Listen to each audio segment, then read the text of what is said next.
호랑이가 죽으면 무엇을 남긴다고요? 가죽을 남기고 사람이 죽으면 이름을 남긴다라고 하는 그런 말이 있습니다. 뭐 여기 한자로 이렇게 적어놨는데요. 우리가 어떤 사람을 딱 생각하면 그 사람의 이미지가 떠오르지 않습니까? 그래서 예를 들어 누구 그러면 그 사람은 사랑이 많은 분이야. 그렇죠? 또 누구 그러면 그 사람은 너무 인색한 사람이야. 또 누구 그러면 그 사람은 정말 똑똑해. 이렇게 어떤 사람을 부르면 그 사람에 대한 특징의 이미지가 같이 따라오게끔 되어 있습니다. 그래서 우리가 흔히 꼬리표가 붙었다는 이야기를 합니다. 반대로 우리가 그 사람을 생각할 때 떠오르는 이미지가 있지만 또 다른 사람이 내 자신을 생각할 때 또 떠오르는 이미지가 있을 것입니다. 그래서 신민호 목사 하면 그 목사님 어떤 사람이야? 이렇게 이야기를 할 겁니다. 더 나아가서는요. 살아있는 사람 말고 죽은 후에 죽은 사람을 후세 사람들 평가할 때는 그 이미지가 더 크게 남습니다. 살아있을 때는요. 내 이미지를 얼마든지 바꿀 수가 있어요. 내가 지금 인색한 사람이라면 남들에게 많이 베풀어가지고 이 인색함을 사랑이 많은 것으로 바꿀 수가 있습니다. 그러나 죽고 난 이후에는요. 이미 굳어져 있는 그 이미지를 바꾸는 것은 거의 불가능하다고 해야 할 것입니다. 예를 들면 우리가 세종대왕 하면 딱 떠오르는 게 뭡니까? 세종대왕 하면 훈민정음 한글이지 않습니까? 이수신 장군 하면 거북선 떠오르지 않습니까? 그리고 안중근 의사 하면 딱 떠오르는 게 뭐예요? 네. 누구 예전에 TV에 보니까 안중근 의사니까 어디 병원 의사예요? 이렇게 묻는 학생들이 있었다고 그랬는데요. 안중근 의사 하면은 이토 히로부미의 암살이 딱 떠오르지 않습니까? 이 좋은 이미지가 평가되고 후세들은 그렇게 기억을 하고 있습니다. 근데 이완용하면 나라를 팔아먹은 매국노, 그죠? 이와 같은 부정적인 이미지가 계속적으로 내려가게끔 되어 있는 겁니다. 그래서 우리는 어떤 이미지로 남아 불리는가, 이것이 매우 중요합니다. 자, 오늘 1절 말씀을 보니까요. 1절에 다 같이 한번 읽어보도록 하겠습니다. 시작. 좋은 이름이 좋은 기름보다 낫고 죽는 날이 출생하는 날보다 나으며. 여기서 좋은 이름이라고 하는 것은 저 사람 이름이 신민호, 신현, 이래서 뜻이 무엇이고 이런 것을 이야기하는 것이 아닙니다. 좋은 이름은요, 사람이 죽은 후에 그에게 붙여져 있는 이름을 가리키는 거죠. 사람이 죽고 난 이후에 저 사람은 어떤 사람이야 라고 하는 그 꼬리표를 가지고 좋은 이름이다 라고 이야기하는 겁니다. 그래서 경건한 사람, 의로운 사람, 선한 사람 등의 이름입니다. 이것들은 오래 남습니다. 오래 가잖아요. 세종대왕 조선 초기에 있는 사람인데 분위기인데 아직까지 우리는 그분을 훌륭한 임금으로 기억하고 있지 않습니까? 근데 또 여기 좋은 이름이 좋은 기름보다, 이런데 좋은 기름은요, 값비싼 향유를 가리킵니다. 이 향유. 여러분들 몸에 향유 뿌리시죠? 우리 교회도 보면은 이렇게 향기 나는 것을 갖다 곳곳이 이렇게 배치를 했는데요. 저걸 사가지고 교회에 딱 배치를 하면 처음에는요, 그 향기가 막 코를 찌릅니다. 교회에 가득 찹니다. 근데 시간이 지나면 이 냄새가 어떻습니까? 차츰차츰 옅어지고 빠져버리게 됐고, 그래서 냄새가 전혀 나지 않습니다. 그래서 향유라고 하는 것은요, 잠시 동안은 좋은 향기를 내지만 그러나 시간이 지나면 이 향기는 사라지고 마는 것입니다. 그리고 이 향유는 고대 이 이스라엘에서는요, 죽은 사람의 시체에 바르는 그런 걸로 사용이 되었습니다. 근데 이 향유는 너무나 고가품이기 때문에 가난한 사람이 죽었을 때는 시체에 바를 수가 없었습니다. 부자들이 죽으면은 좋은 향유를 그 시체를 발랐습니다. 그런데 이 잠시 동안은 그 시체의 냄새가 나지 않고 향기의 냄새가 나지만 시간이 지나면서 이 향기는 사라지게 되고 그 다음에 시신의 냄새가 나게 되는 거죠. 그래서 이 사람에 대한 평판, 사람에 대한 그 이미지는 오래 가지만 좋은 향기는 금방 사라지고 없기 때문에 좋은 이름이 좋은 기름보다 낫다라고 그렇게 말씀을 하고 있는 겁니다. 자, 그러면 좋은 평판을 남기는 것이 부하게 살다가 죽는 것보다 낫다라고 그렇게 이야기를 하고 있는데, 자, 사람은 좋은 이미지로 남는 것이 중요해요. 저는요, 그런 기도 제목이 하나 있습니다. 우리 교회가 이제 앞으로 어떻게 될지 모르겠지만, 하나님, 저는 대형교회 목사, 아니면은 사람들이 많이 알아주는 유명한 목사, 그렇게 남기보다는 정말 목사다운 목사로 기억되기 원합니다. 이런 기도 제목을 제가 가지고 있습니다. 그래서 여러분들이 저를 소개할 때 여러분 다른 분들이 묻는 분이 계시는지 있는지 없는지 모르겠지만 집사님 교회 목사님 좀 어떠셔요? 이렇게 물었을 때 우리 교회 목사님은 큰 교회 목사님이셔 아니면 유명한 목사님이셔 이것보다 우리 교회 목사님은 정말 신실하시고 목사님 같고 정말 그런 분이셔 이렇게 말할 수 있는 그런 존재로 남고 싶은 것입니다. 그리고 후세 사람들이 저를 떠올 때도 정말 유명한 목사, 큰 교회 목사보다는 하나님과 사람 앞에서 신실한 목사님이셨어. 이렇게 사람들이 이야기하기를 그런 이미지로 남기를 원합니다. 우리 교회도 마찬가지예요. 저는 매일 교회에서 기도할 때 교회 부흥을 위해서 기도합니다. 하나님 우리 교회 부흥시켜 주십시오 라고 기도를 하면서 작더라도 건강한 교회, 은혜가 넘치는 교회가 되게 해달라고 기도합니다. 자, 우리 교회 표어가 뭡니까? 오른쪽 보세요. 건강한 교회, 행복한 성도지 않습니까? 그래서 우리 교회 표어가 건강하다는 거죠. 건강한 교회가 되기 원한다는 거죠. 그래서 사람들이 우리 교회 보면 저 교회는 작지만 정말 교회다운 교회야. 좋은 소문이 나가지고 한번 가보고 싶고 한번 오면 또 와보고 싶은 정말 그래서 우리 성도님뿐만 아니라 다른 교회 분들도 시간이 나면 언제든지 와가지고 기도할 수 있는 그런 은혜가 넘치는 교회가 되게 해달라고 그렇게 기도를 하고 있습니다. 그래서 평일에는 저 혼자 기도하고 있지만 정말 이 함께하는 교회는 은혜가 넘치는 교회다. 정말 교회다운 교회라고 그런 소문이 나기를 항상 기도하고 있습니다. 여러분도 마찬가지예요. 우리 함께 신앙생활하고 있는 다른 사람들이 여러분들을 딱 떠올릴 때 이미지라든가 아니면 다른 교회 성도님들이 여러분들을 생각하면 떠오르는 이미지가 어떤 집사님, 어떤 성도님은 정말 신실한 성도님이야. 함께하는 교회 어떤 성도님 너무 신실하신 분이시고 기도하시는 성도님이시고 사랑이 많은 성도님이셔.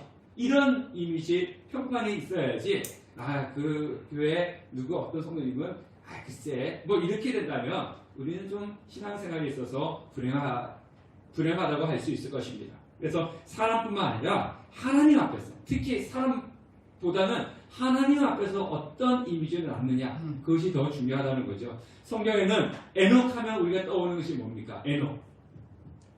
에녹 처음 들어본 거 아시죠? 에녹 하나님과 동행했더라.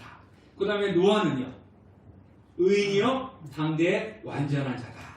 그리고 아브라함 하면 딱 떠오르는 이미지가 뭡니까? 믿음의 조상이고 하나님께 순종했던 사람. 요셉 하면요 형통한 사람이었고 모세 하면 하나님의 친구였던 사람. 다윗은 어떻습니까? 바세바 외에 완전했던 사람. 성경에 그렇게 이야기하고 있어요. 성경에. 근데 가룟 유다 하면요. 가룟 유다 하면 딱 떠오르는 이미지가 뭡니까? 예수님을 팔아버린 자. 에서는요. 성경에서 에서를 뭐라고 합니까? 망령된 자. 이렇게 이야기했습니다. 그러니까 성경에서 에녹 하면은 하나님과 동행했더라. 가룟 유다는 예수님 팔아버렸더라. 에서는 망령된 자. 이렇게 성경에서 이야기하는 것은 하나님께서 그 사람들을 그렇게 생각하고 있다는 거죠. 에녹 하면 하나님과 동행했던 사람, 노아는 의인이었고 그렇지만 에서는 망령된 자라. 성경에 그렇게 이야기하는 것은 하나님께서 보실 때 그런 사람으로 생각하고 계신다는 겁니다. 제가 이제 설교를 준비하면서 막 예화를 찾다 보니까 이런 우스갯소리가 있더라고요. 어떤 목사님 교회에 별명이 나중에 성도님 계시고요. 한 분은 핑계 성도님 계셨대요.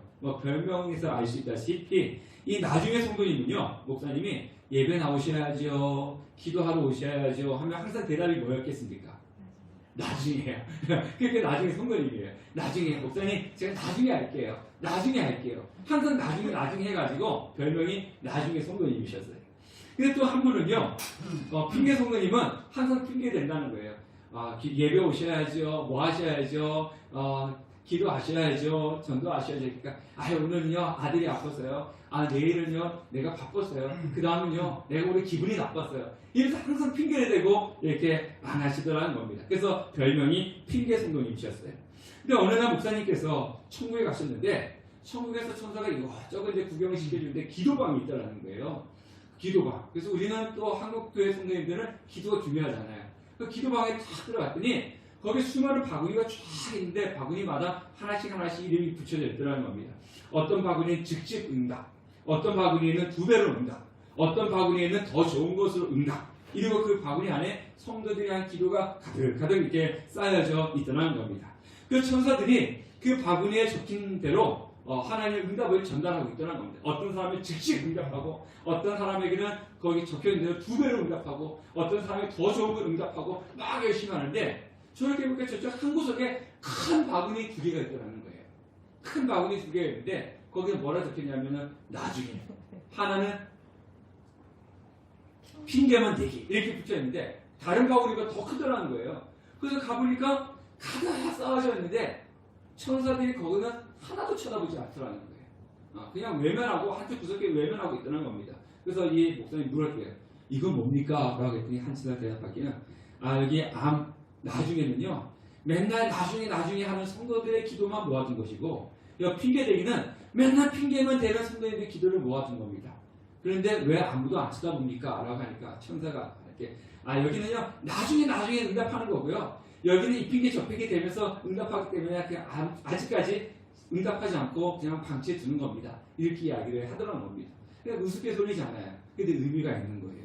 네. 하나님은 우리 한 사람 한 사람에게 꼬리표를 붙여놓았다는 거죠. 에녹은 하나님과 동행하는 사람이지만 가룟 유다는 예수님을 팔아버린 사람, 그리고 노아는 당대의 완전한 사람이지만 에서는 망령된 자다. 이렇게 하나님께서 꼬리표를 붙여놓았다는 겁니다. 하나님이 저와 여러분을 보시면서 어떤 꼬리표를 붙이고 평가를 내리실지 우리 생각해 봐야 됩니다. 그런데요, 좋은 평판, 우리는 사람이 살아갈 때 저 사람에 대한 좋은 평가는요, 저 사람이 부하다든가 아니면 권세를 가지고 있으면 좋은 평판을 내려요.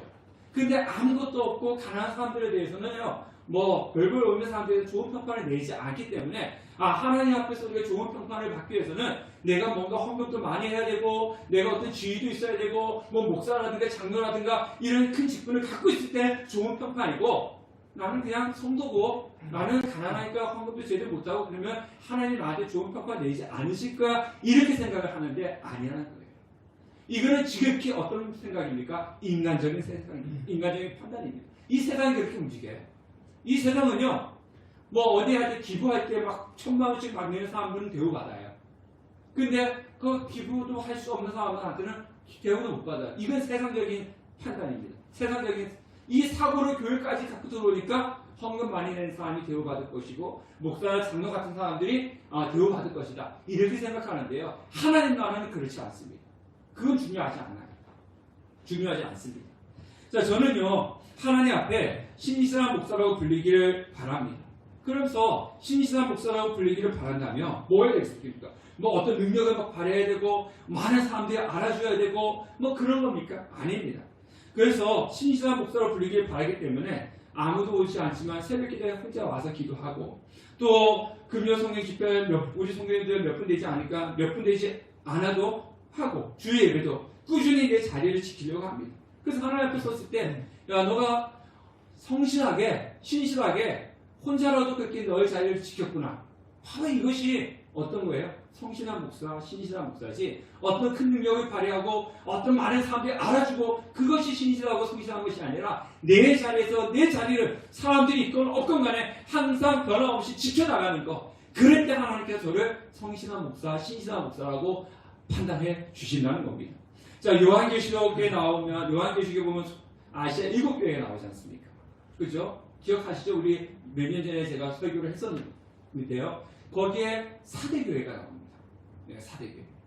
사대교회는요, 교회 건물도 엄청 컸어요. 성도님들도 되게 많았어요. 네. 그리고 재정도 많아요. 소위 지금으로 말하면 이 사대교회는 어떤 교회였냐면요, 대형교회였습니다. 우리나라에 손가락 꼽히는 그런 대형교회였습니다. 그러면 우리가 생각할 때 이런 대형교회면요, 다들 뭐라 생각합니까? 이야, 저렇게 큰 교회고 성도님도 많고 재정도 많고 그러면은 하나님께서 엄청 좋아하시는 그런 교회겠지라고 생각했는데, 하나님께서는 사대교회를 갖다 뭐라고 판단했습니까? 뭐라고 하셨습니까? 살았다는 이름을 가졌지만 실상은 죽은 교회다.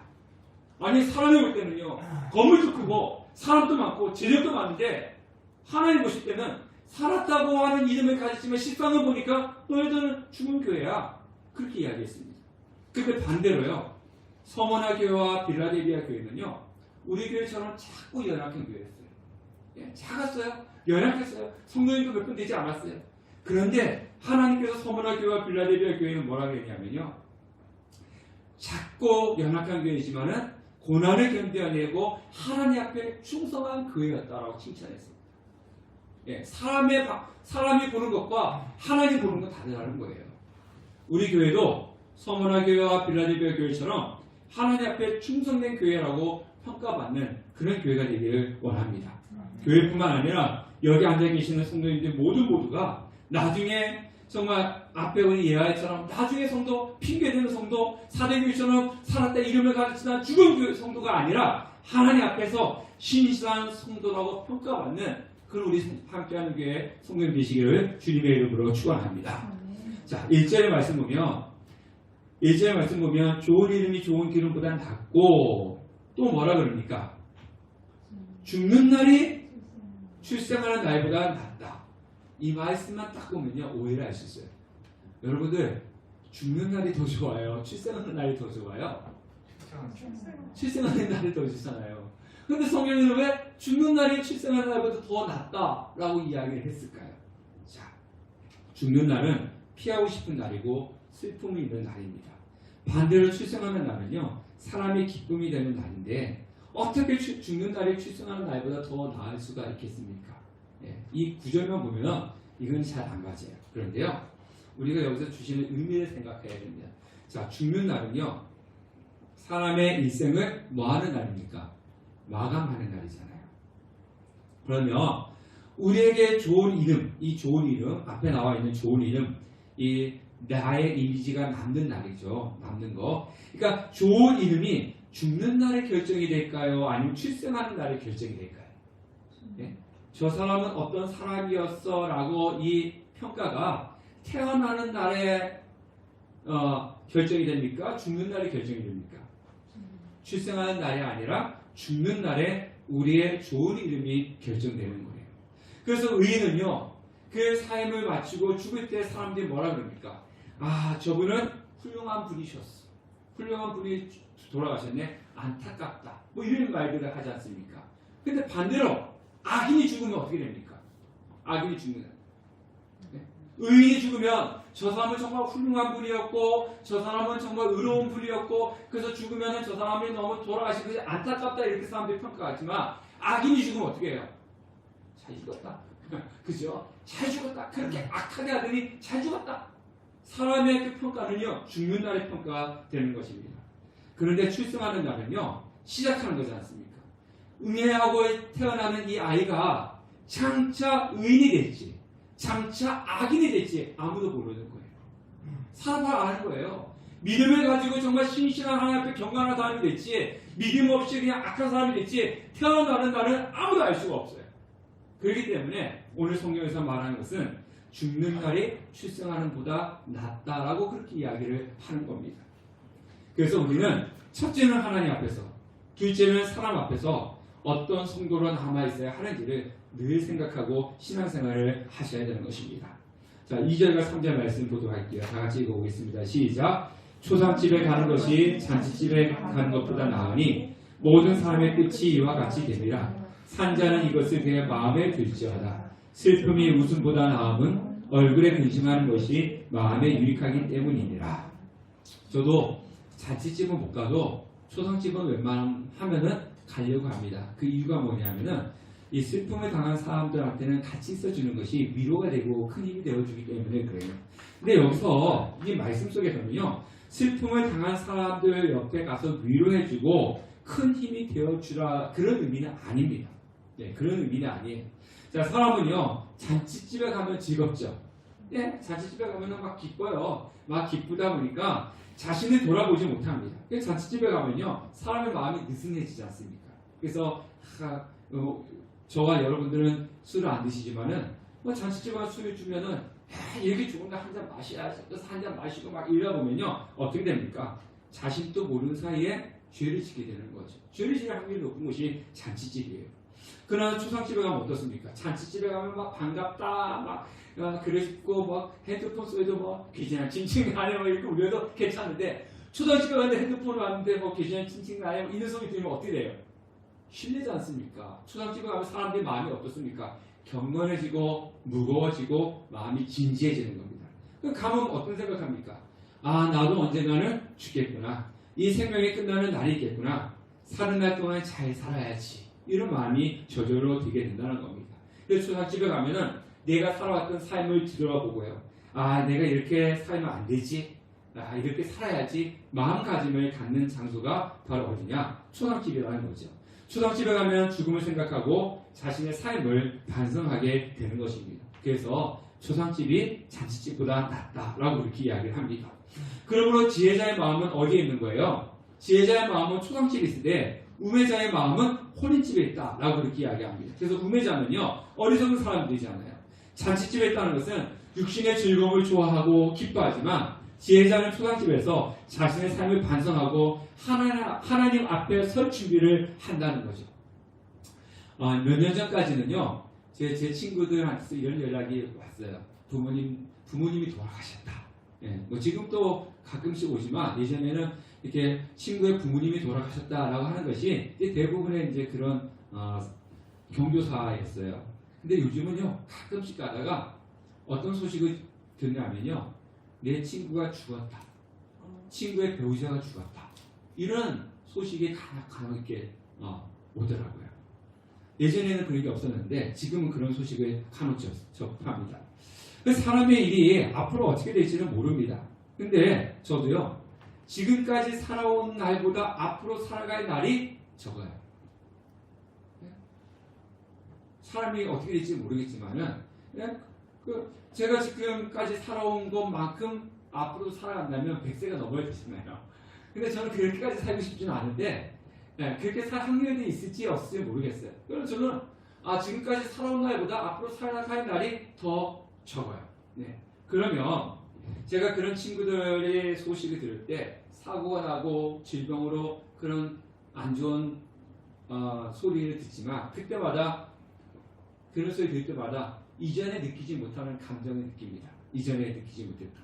그래서 한 번 더 가족을 생각하고 한 번 더 제 자신의 믿음을 생각해보고 그리고 내가 하나님 앞에 서의 날이 하루하루 더 가까워지고 있는데 내가 하나님 앞에 섰을 때 어떤 모습으로 설까? 이 생각들을 종종 하게 됩니다. 그래서 하나님 앞에 더 신실한 목사가 되려고 마음가짐을 다시 세우고 가족들의 소중함을 더 생각하게 되는 거죠. 그런 소식을 들을 때마다. 사랑하는 성도 여러분, 우리의 인생은 영원하지 않습니다. 우리 인생은 영원하지 않아요. 항상 우리는요, 내가 하나님 앞에 섰을 때의 모습을 생각하셔가지고 우매자들처럼 잔치집에서 순간적인 즐거움에 빠져가지고 신앙을 잊어버리고 하나님을 잊어버리고 살아가는 것이 아니라 지혜자들이 항상 초상집에서 자신을 뒤돌아보며 내가 과연 하나님 앞에 섰을 때는 어떤 모습으로 설 수 있을까? 라고 마음 자세를 다시 잡는 것처럼 그런 신앙의 모습을 뒤돌아보시는 지혜자가 되어야 될 것입니다. 자, 5절, 6절 말씀을 읽어볼게요. 5절과 6절 시작. 지혜로운 사람의 책망을 듣는 것이 우매한 자들의 노래를 듣는 것보다 나으니라. 우매한 자들의 웃음소리는 솔 밑에서 가시나무가 타는 소리 같으니 이것도 헛되니라. 자, 책망을 좋아하는 사람 없죠? 네, 저도 누군가가 이렇게 책망하면요, 싫어요. 가끔씩 가다 제 아내가 책망을 해요. 그러면 뭘로 받아들이죠? 잔소리 하지 말라고. 아버지가 저한테 책망을 해도 듣기 싫은 표정 막 지금 그러면 아버지가 제 눈치를 보고 이제는 잘 하셔요. 책망을 좋아하는 사람은 거의 없는 것 같아요. 그리고 또 책망이라고 하는 것은요, 듣는 사람의 마음을 아프게 하고 또 마음을 무겁게 하기도 합니다. 그러다 보니까 듣기 좋은 말만 이제 하는 경우들이 참 많이 있어요. 그런데요, 하나님을 경외하는 사람들이 해주는 책망은 유익을 주기 위한 것이라는 거죠. 그래서 책망을 듣는 자는 자신의 잘못을 깨닫고 고치게 되는 거죠. 성경에 보면요, 하나님의 선지자들이 이스라엘 백성들에게 좋은 말 한 적보다 책망한 적이 더 많아요. 여러분들 선지서 한번 읽어보세요. 너희들의 힘을 주고 그런 것도 많아요, 선지자들이. 근데 그것보다 더 비중이 많은 것은 뭐냐면 책망이에요. 너희들 왜 신앙생활 이렇게 해? 너 이렇게 하면 하나님의 진노가 내릴 거야. 정신 똑바로 차리고 신앙생활해. 정신 똑바로 차리고 하나님 섬겨. 이런 것이 더 많아요. 물론 위로도 해줍니다. 하나님께서 너희를 다시 일으켜 줄 거고 임마누엘 하나님 되어 주실 거고 위로를 해주지만 책망도 많이 했습니다. 그래서 이스라엘 백성들은 선지자들의 책망할 때 그 말씀을 받아들이고 아멘 아멘 하고 받아들이면서 회개하고 죄에서 돌이켰습니다. 근데 요즘은 신앙의 책망을 하기 참 힘듭니다. 책망을 하면 성도님들이 쉽게 상처를 받아요. 그리고 이제 그러면 이 목회자는 이 성도님이 상처를 받고 교회를 안 나가면 어떻게 하지? 요즘 가난한 교회 많잖아요. 가난한 성도들, 그죠? 가난한 성도들. 요즘 또 코로나 때문에 집에서 이렇게 하시는 분들 되게 많거든요. 네. 그러다 보니까, 물론 교회 상처를 입는 것이, 다른 잘못된 것 같은 상처를 받기도 하지만, 기도 와서 왜 기도하지 않으세요? 이런 책망을 할 때 그 때문에 상처를 받는 경우도 많이 있다는 거죠. 그래서 교회를 안 나게 갈까봐. 또, 다른 교회에 가실까봐. 그래서 목회자가 그런 책망을 잘 하지를 못하고 있습니다. 그래서 좋은 말만 해주죠. 근데 성경은 제자의 책망이 우매한 자들의 노래소리보다 노래소리 듣는 것보다 낫다라고 얘기합니다. 우매한 자의 노래소리. 자, 노래소리 어때요? 우리의 마음을 어떻게 해줍니까? 기쁘게 해주잖아요. 그래서 우매자의 노래소리라고 하는 건 뭐냐면 이래도 괜찮아, 저래도 괜찮아, 그렇게 신앙생활 하셔도 괜찮고 이래도 괜찮아 이게 뭐냐면 우매자의 노래소리라고 하는 거예요. 그래서 6절의 말씀 보면 이런 것들은 헛되다 그렇게 이야기를 하고 있는 거죠. 자, 겨울이 되면 여러분들 이제 불멍 좋아하십니까? 불멍? 불멍은 좋아하는데 불멍할 시간들이 별로 없죠. 그리고 불멍은 아무 데서 할 수가 없으니까. 근데 겨울에 이제 장작불을 피우는데요. 불을 붙여보신 분들은 알지만 처음부터 이렇게 성냥이나 라이터를 다 갖다 댄다고 장작불에 불 붙는 건 아니에요. 요즘 이제 토치가 있어갖고 이렇게 불을 붙이지만은 토치가 없을 때는 불쏘시개를 사용하지 않습니까? 많은 풀이라든가 아니면 종이라든가 이런 거에다가 불을 붙이고 그 후에 이제 장작이 언제 나지만이 장작불에 이제 장작의 불이 붙게 되는 거죠. 자, 그러면 이 불쏘시개에 불을 피우는 거는요 금방 펴요. 확 타버립니다. 불 피우기도 좋고요. 제가 얼마 전에 시골에 김장하러 가가지고 이제 물을 끓이라 그래가지고 제가 이제 그 불을 떼면서 그 옆에 그 시골이니까 참깨 아시죠? 참깨 줄기가 이렇게 써가지고 그걸 갖다가 이제 불을 피웠어요. 이 참깨 줄기가 바짝 많으니까 얼마나 잘 타는지 집어넣으면 확 타요. 근데 잘 타는데 어떻게 됩니까? 금방 꺼져요. 풀이니까 금방 싹 꺼지고 말아버립니다. 자, 우매자의 소리, 우매자의 노래소리, 나의 잘못을 보면서 괜찮아, 잘하고 있어, 그럴 수도 있지, 이렇게 하는 거는 뭐와 같다 그럽니까? 소임 밑에 가시나무 타는 소리 같다, 이렇게 이야기합니다.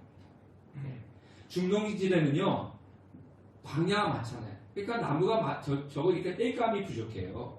그러니까 이 가시나무를 사용했는데 이 가시나무는 우리나라 가시나무 생각하면 안 되고 쉽게 말하면 불쏘시개 같은 그 참깨 줄기와 같은 거예요. 바짝 마르고 그러니까 탁 집어넣었을 때 어때요? 금방 확 타잖아요. 타면서 그 소리가 어떻습니까? 잘 타는데 확 타면 어떻게 합니까? 금방 꺼져버린다는 거죠. 우매자의 노래소리는 정말 괜찮아, 이래도 괜찮아, 그럴 수도 있지, 이런 거는요 그냥 확 타서 내 잠시의 기분을 즐겁게 해주는 게 끝나지 우리의 살을 영육을 살찌우는 것은 안 된다는 것입니다. 그래서 어리석은 사람들은 이 사탕 발령 같은 칭찬을 더욱 좋아하지만 그러나 그 말 속에는 실속이 없습니다. 진정한 실속은 지혜로운 자의 말을 듣고 회개하는 거예요. 하나님 말씀을 듣고 회개하고 그것에 대해 마음 자세를 다시 고치는 것, 그것이 바로 지혜자인 것입니다. 마지막으로 7절 말씀을 한번 보도록 하겠습니다.